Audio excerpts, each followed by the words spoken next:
तो हेलो गुरु लोग, मेरा नाम है केशव और आज हम पढ़ने वाले हैं सर्जिकल ऑन्कोलॉजी। जो वर्ड ऑन्कोलॉजी है इसका मतलब है द स्टडी ऑफ ट्यूमर। ऑन्कोल मतलब ट्यूमर और लॉजी मतलब स्टडी, तो स्टडी ऑफ ट्यूमर। और जो ट्यूमर है इसे हम यूजुअली कैंसर भी बोलते हैं। तो आज हम लोग कैंसर के बारे में पढ़ने वाले हैं। तो इसके बारे में हम पढ़ेंगे कि क्या होता है, इसके causes, pathology, clinical manifestation, staging and treatment. तो गुरु लोग कॉपी निकालो, आज के टॉपिक डालो, सर्जिकल ऑन्कोलॉजी।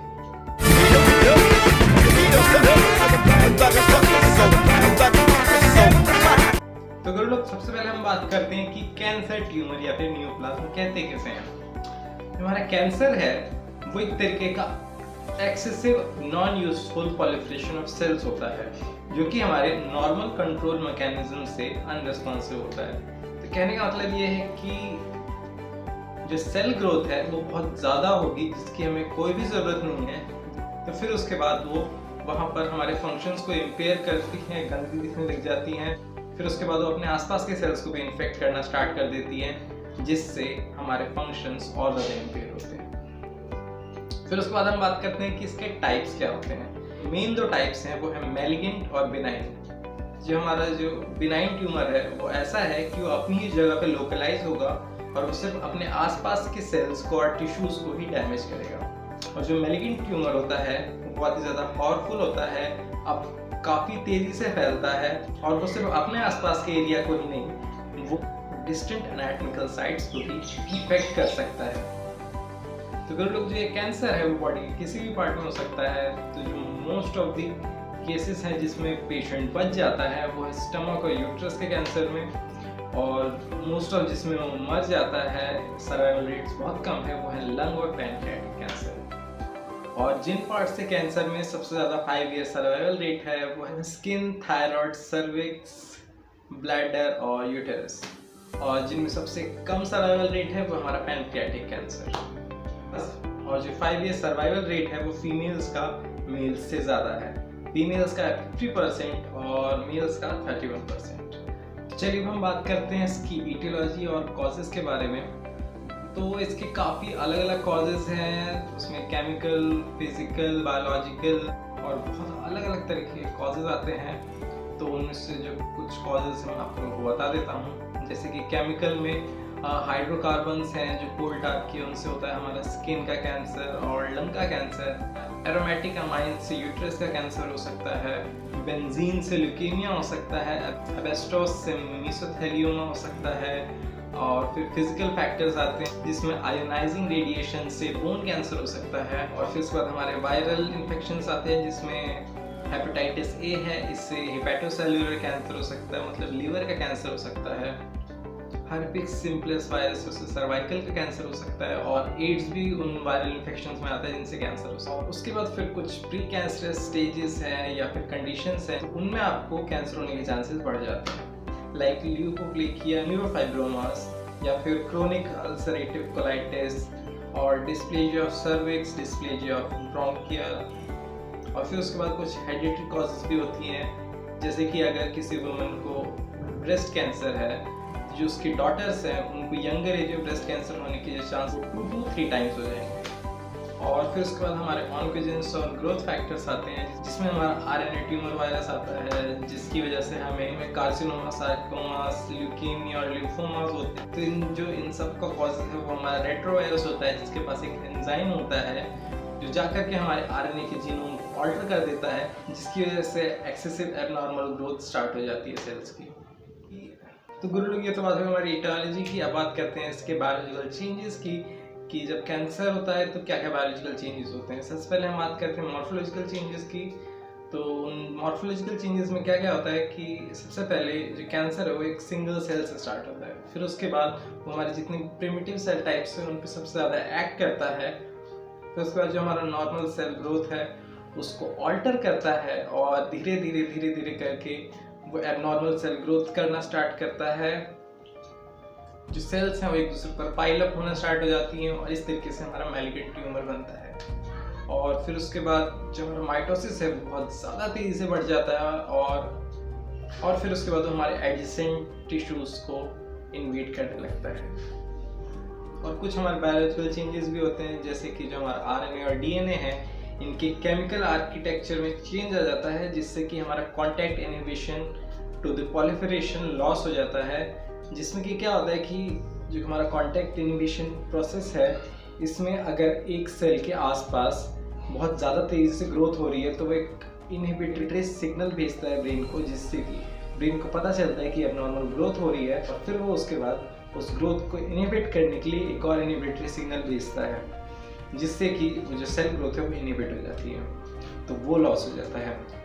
और जो दूसरा चेंज होता है वो होता है हमारे सेल्स में। जो हमारे सेल्स हैं वो एम्ब्रायोनिक फेज में चले जाते हैं, वो एम्ब्रायोनिक सेल्स बन जाते हैं और ऐसे केमिकल्स प्रोड्यूस करते हैं जिससे ग्रोथ और ज़्यादा हो। और जो तीसरा बायोकेमिकल चेंज होता है वो होता है कि जो हमारे सेल्स हैं और जो हमारे ऑर्गन्स हैं वो ऐसे केमिकल्स प्रोड्यूस करने लग जाते हैं जो कि वो नॉर्मल कंडीशन में नहीं करेंगे, जिससे कि जो थायराइड कैंसर होता है या फिर ब्रोंकियल कैंसर होता है उसमें ACTH बहुत ज़्यादा तेज़ रिलीज होने लग जाता है। और जो ग्रोथ रेट है न्यूप्लाज्म का वो होता है कि जो हमारा जो सेल्स का डबलिंग टाइम है वो डबल हो जाता है, यानी 4 टाइम्स हो जाता है। जो हमारा 1 सेंटीमीटर का ट्यूमर या फिर न्यूप्लाज्म का फॉर्मेशन होता है वो सिर्फ 30 डबलिंग टाइम्स में हो जाता है। तो जब इतना सब कुछ हो रहा होता है बॉडी में, तो होस्ट की जो बॉडी है वो कैंसर के अगेंस्ट एक्ट करने की कोशिश करती है। तो कुछ इम्यूनिटिकल इफेक्टर मैकेनिज्म्स होते हैं, तो वो होते हैं हमारे tumour antigen specific antibodies, K cells, mononuclear phagocytes, natural killing cells, cytotoxic T lymphocytes and neutrophils. तो ये सारे मैकेनिज्म्स मिलकर के ट्यूमर को डिस्ट्रॉय करने की कोशिश करते हैं, but most of the cases में कैंसर डिस्ट्रॉय नहीं होता है, क्योंकि वो कैंसर इतनी आसानी से डिस्ट्रॉय नहीं हो सकता है, और जो कैंसर है वो धीरे धीरे बढ़ता ही जाता है। तो फिर उसके बाद हम बात करते हैं कैंसर की ग्रेडिंग की। तो इसके जो ग्रेड्स हैं वो होते हैं 1 से लेकर 4 तक, और ये ग्रेड्स ऑफ मैलिग्नेंसी होते हैं। जैसे कि अगर ग्रेड 1 है तो जो मैलिग्नेंसी है वो कम होगी, और जो ग्रेड 4 है उसमें मैलिग्नेंसी ज़्यादा होगी, मतलब जो स्प्रेड है बहुत ज़्यादा तेज़ी से होगा। फिर उसके बाद हम बात करते हैं कि रूट्स ऑफ स्प्रेड्स की। जो रूट्स ऑफ स्प्रेड है उसमें सबसे पहले आता है हमारा डायरेक्ट एक्सटेंशन। जैसे कि अगर एक जगह पे कैंसर है तो अपने आसपास के सारे एडजेसेंट सेल्स को जो भी उसके कांटेक्ट में है वो डायरेक्टली वहाँ से एक्सटेंड करेगा, फैलेगा। फिर उसके आता है हमारा लिम्फेटिक स्प्रेड, जो कि हमारे लिम्फेटिक नोड्स और लिम्फेटिक सर्कुलेशन से फैलता है। इसमें all types of epithelial neoplasm आते हैं एक्सेप्ट बेसल सेल कार्सिनोमा। फिर उसके बाद आता है हमारा वस्कुलर स्प्रेड, जिसमें जो हमारा कैंसर है वो या तो थोरैसिक डक्ट से फैलता है या फिर हमारे ब्लड वेसल से फैलता है। और जो हमारा इन्वेजन का स्केल है वो सबसे ज़्यादा है कैपिलरीज का, फिर वेन्स का और फिर आर्टरीज का, क्योंकि आर्टरीज रेयरली ही इन्वेड करती हैं। और ये जो रूट ऑफ स्प्रेड है ये मोस्टली सार्कोमास में दिखा जाता है, और सार्कोमा कनेक्टिव टिश्यू के कैंसर को कहते हैं। जो लास्ट रूट ऑफ स्प्रेड है वो हमारे सीरस मेम्ब्रेन से या फिर सीरस लाइनिंग से है। तो इसमें हमारा जो गैस्ट्रोइंटेस्टाइनल कार्सिनोमा या फिर कैंसर है वो फैलता है पेरिटोनियन लाइनिंग से। तो अब रूट्स ऑफ स्प्रेड के बाद हम बात करते हैं इसके क्लिनिकल मैनिफेस्टेशंस के बारे में। क्योंकि जो हमारा प्री कैंसर स्टेज होता है वो एसिम्प्टोमेटिक होता है, तो ये डिफिकल्ट टू डायग्नोज होता है। तो कुछ वार्निंग साइंस हैं जिससे कि हम पता लगा सकते हैं कि पर्सन को कैंसर हो सकता है, जैसे कि बाउल और ब्लैडर हैबिट्स में चेंजेस आना, या फिर कोई घाव है जो जल्दी हील नहीं हो रहा है, थिकनिंग हो जाएगी लम्प्स में, ब्रेस्ट में या फिर कहीं और बॉडी में, इनडाइजेशन होगा और खाना निगलने में दिक्कत होगी, स्वेलोइंग में दिक्कत होगी, और गले में कफ और खराश जैसी चीज़ें होने लगेंगी। और फिर उसके बाद हमारी बॉडी में अनआइडेंटिफाइड हार्मोन्स रिलीज होने लगेंगे, और जो ट्यूमर है वो टॉक्सिक सब्सटेंसेस रिलीज करने लगेगा बॉडी में। तो ये सारी चीज़ें होंगी। और फिर उसके बाद हमारी जो साइंस है एक्सपेंसाइल ग्रोथ की, मतलब जो ग्रोथ एक्सपैंड होती है उसके जो साइंस है वो है ऑब्स्ट्रक्शन और डिस्ट्रक्शन। मतलब ऑब्स्ट्रक्शन होगा, हमारे जो फंक्शंस है उसमें रुकावट होगी, और जो सेल्स है उनका डिस्ट्रक्शन होना स्टार्ट हो जाएगा। जल्दी जल्दी ग्रोथ होगी और जल्दी जल्दी वो डिस्ट्रक्ट होना स्टार्ट हो जाएंगे। फिर उसके बाद जो हमारी इन्फिल्ट्रेटिव ग्रोथ है, कि जैसे कि जो कैंसर है वो हमारी डीपर टिश्यूज में इन्फिल्ट्रेट कर रहा है, तो उसकी जो साइंस है वो हमारे पेन, नमनेस और पैरालिसिस।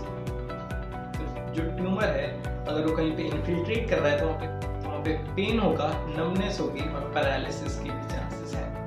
फिर उसके बाद कुछ केसेस में वो जो ट्यूमर है वो नेक्रोटिक हो जाता है, वहीं पे सड़ने लगता है, तो उसकी वजह से फिर जो ट्यूमर है उसकी जगह पे अल्सरेशंस हो जाते हैं और वहाँ पे ब्लीडिंग होने लगती है और उस ब्लीडिंग की वजह से अनीमिया भी हो जाता है।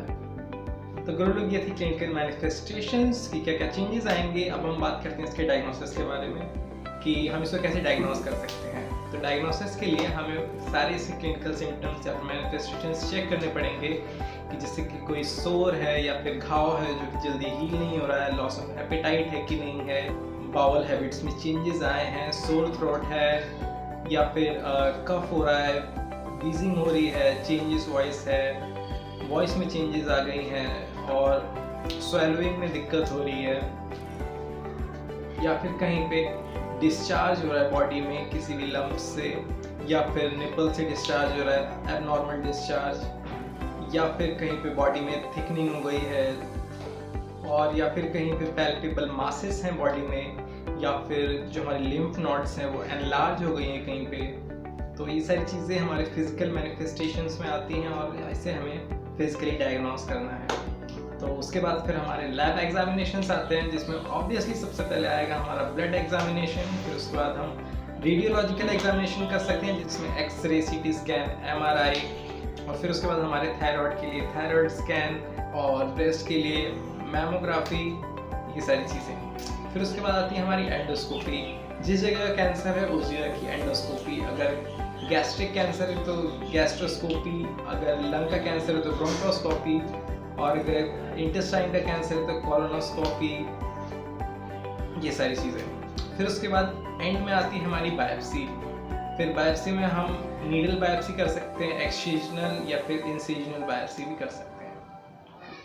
तो डायग्नोसिस के बाद हम बात करते हैं इसकी कैंसर की स्टेजिंग के बारे में।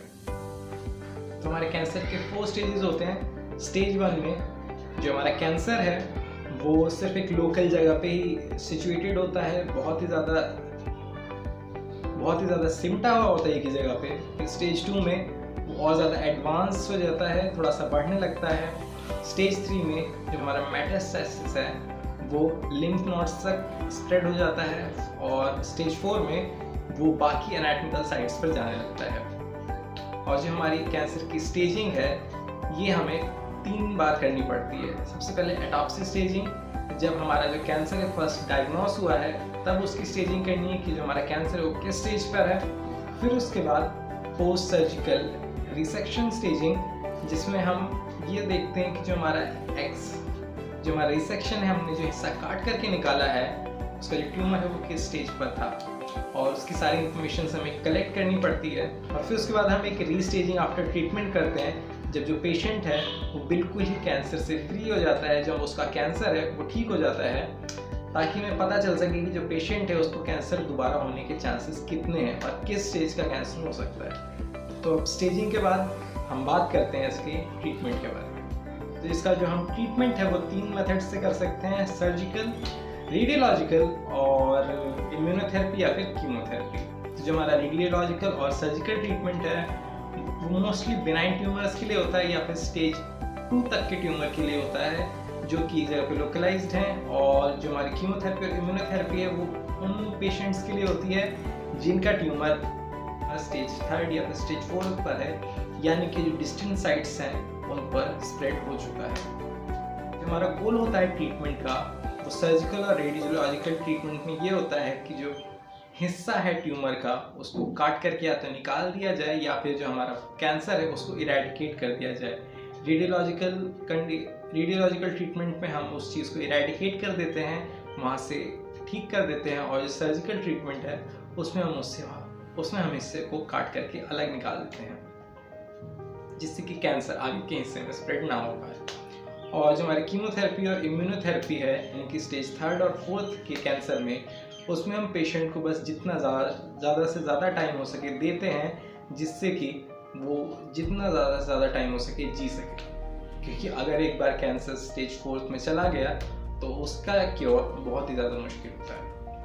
और ऐसे ही जो कंडीशन ऑफ इनक्योरेबिलिटी है, जैसे कि मैंने बताया कि डिस्टेंस मेटास्टेसिस है, कि अगर ये जो कैंसर है वो बहुत ज़्यादा स्प्रेड हो गया डिस्टेंस तक तो वो क्योर नहीं हो सकता है। और या फिर वो आसपास के टिश्यूज़ में बहुत ज़्यादा तरीके से इन्फिल्ट्रेट कर गया है तो वो क्योर नहीं हो सकता है। चलिए अब हम इस सब के बाद बात करते हैं हम सर्जिकल ट्रीटमेंट की। तो सर्जिकल ट्रीटमेंट में हम ये लेवल्स ऑफ रिसेक्शन करते हैं कि मतलब काट करके निकालते हैं। सबसे पहले अगर लो ग्रेड मैलिग्नेंसी है, लो ग्रेड ट्यूमर है, तो हम उसमें हम वाइड रिसेक्शन करते हैं जिसमें सिर्फ कुछ हिस्सा काट करके निकाला जाता है। और अगर हाई ग्रेड ट्यूमर है तो उसमें हम रेडिकल रिसेक्शन करते हैं जिसमें वो पूरा हिस्सा काट करके निकाल दिया जाता है, लाइक ब्रेस्ट, गैस्ट्रिक, ईसोफेगस, इन सब के कैंसर्स में।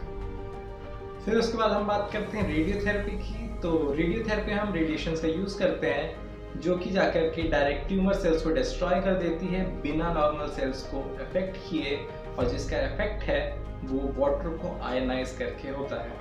तो फिर उसके बाद हम बात करते हैं कीमोथेरेपी की। जो कीमोथेरेपी के मेथड्स हैं, जितनी हम ड्रग्स देते हैं या फिर केमिकल्स डालते हैं बॉडी में, वो जाकर के हमारे ट्यूमर की ग्रोथ को रोक देते हैं, सेल ग्रोथ को रोक देते हैं। तो सबसे पहले आते हैं हमारे एंटी मेटाबोलाइट, जो इस टाइप के केमिकल्स होते हैं, वो जाकर के हमारी बॉडी में न्यूक्लिक एसिड का जो सिंथेसिस है उस जगह पे वो रोक देते हैं, जिससे कि डीएनए और आरएनए फॉर्मेशन नहीं हो पाता है। और फिर उसके बाद हमारे आते हैं एल्कालाइटिक ग्रुप, जो कि जाकर न्यूक्लिक एसिड है उसके अंदर से हाइड्रोजन ग्रुप को निकाल देते हैं, जिससे ट्रांसक्रिप्शन का प्रोसेस रुक जाता है और आरएनए और डीएनए का फॉर्मेशन नहीं हो पाता और सेल ग्रोथ नहीं हो पाती है। फिर उसके बाद आते हैं हमारे एंटीबायोटिक्स, जो कि जाकर के डीएनए के साथ एक स्टेबल कॉम्प्लेक्स फॉर्म कर लेते हैं, जिससे कि आरएनए का रेप्लिकेशन रुक जाता है और सेल ग्रोथ भी रुक जाती है। फिर हम बात करते हैं इम्यूनोथेरेपी की। तो इम्यूनोथेरेपी में हम कुछ ऐसे ड्रग्स देते हैं जो कि जाकर के कैंसरस सेल्स को डिस्ट्रॉय करती है बिना हमारे नॉर्मल सेल्स को बिल्कुल भी अफेक्ट किए। तो वो जाकर के एक तरीके का वैक्सीन रिस्पॉन्स जनरेट करती है, वो एक तरीके की इम्यूनिटी प्रोड्यूस कर देती है ट्यूमर सेल्स के अगेंस्ट, जिससे कि जो पेशेंट है वो ट्यूमर को धीरे धीरे करके डिस्ट्रॉय कर पाता है और उसका लाइफ स्पैन जो है वो थोड़ा सा बढ़ जाता है। तो फिर सब के बाद ट्रीटमेंट के बाद हम बात करते हैं प्रोग्नोसिस की, कि जो पेशेंट है वो कितना ठीक हो पाएगा। तो जो हमारा प्रोग्नोसिस है वो डिपेंड करता है सबसे पहले कि जो एज है वो पेशेंट की क्या है, और जो स्टेज है कैंसर का वो क्या है, कि किस स्टेज पे पेशेंट हमारे पास आया है। क्योंकि अगर 4th स्टेज है तो जो हमारा प्रोग्नोसिस है वो बहुत ज़्यादा ख़राब होगा। हम पेशेंट का सिर्फ लाइफ स्पैन थोड़ा सा बढ़ा सकते हैं, पर हम कैंसर को पूरी तरीके से क्योर नहीं कर सकते। और पेशेंट की इम्यूनिटी कैसी है और जो site of origin of cancer है वो क्या है। तो गुड लोग, इसी के साथ हम इस वीडियो को ख़त्म करते हैं। बाकी नॉर्मल मेरी वीडियो से काफ़ी ज़्यादा लंबी वीडियो बन गई क्योंकि टॉपिक ज़्यादा बड़ा था। तो गुड लोग, अगर वीडियो पसंद आई है तो जाकर के लाइक कर दो, दोस्तों को दिखाना चाहते हो तो शेयर कर दो, और अगर इस टॉपिक में या फिर पिछले किसी टॉपिक में आपको डाउट है तो जाकर के कमेंट्स में बता देना। और आप लोग जाकर के मेरे चैनल पे बाकी वीडियोस भी चेक कर सकते हो। और नई वीडियो हर ट्यूसडे और फ्राइडे को ठीक सुबह 11 बजे आती है, तो उस सब के रिमाइंडर के लिए आप चैनल को सब्सक्राइब कर दो और बेल आइकन को प्रेस कर दो।